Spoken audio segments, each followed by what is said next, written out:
പരിശോധിക്കാൻ നേരം കിട്ടാത്തവരാണ്. ഞാൻ പറയാറുണ്ട്, ആരാന്റെ വീടിന്റെ ചർച്ചയ്ക്കിരുന്നപ്പോ സ്വന്തം വീടിന്റെ ചോർച്ച മറന്നവരാണ്.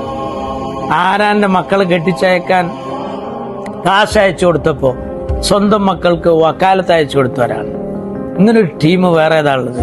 അപ്പൊ അതുകൊണ്ട് തന്നെ ഖാലിക്കായ റബ്ബെ, ഞാൻ മനമുരുകി പറയാണ്, ഈ ഒരു ടീം സ്വർഗാവകാശികളായില്ലെങ്കിൽ അത് എങ്ങനെയാണ് റബ്ബ് എടുക്കുക? അല്ലാഹുമ്മ, നമ്മൾ പറയല്ലോ, ലലംനാംഫുസന, ഞാൻ എന്റെ ശരീരത്തോട് അക്രമം ചെയ്തു, വൈലം താഫർലനാവത്തരഹമിനെ പുറത്ത് തന്നില്ലെങ്കിൽ എന്ന് പറഞ്ഞിട്ട് പറയുന്നത് പോലെ ഇവർക്ക് റബ്ബെ സ്വർഗം കൊടുത്തില്ലെങ്കിൽ അത് വല്ലാത്തൊരു സങ്കടമായിരിക്കും എന്നുള്ള ഒരു എളിയ പൊതുപ്രവർത്തകൻ എന്ന നിലയിൽ, മുസ്ലിം ലീഗിന്റെ ഒരു എളിയ ഖാദിം എന്ന നിലയിൽ ഞാൻ കിട്ടുന്ന മൈക്കിലും കിട്ടുന്ന പായയിലും ഇരുന്ന് ഞാൻ പ്രാർത്ഥിക്കാറുണ്ട്. അത് നിങ്ങളിൽ നിന്നൊന്നും പ്രതീക്ഷിച്ചല്ല. ഞാൻ KMCCയെ കുറിച്ച് മനസ്സിലാക്കിയപ്പോൾ ഇങ്ങനെ എല്ലാവരും പൊരിവെയിലത്ത് തണലിലേക്ക് മാറിയപ്പോൾ തണലായി മാറി നിൽക്കുക എന്ന് പറഞ്ഞ ചെറിയ സംഭവം.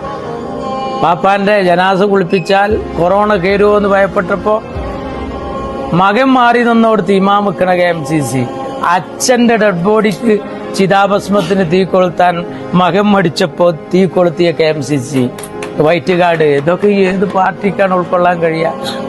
നമ്മളെപ്പോലെ നമ്മൾ മാത്രമേ ഉള്ളൂ.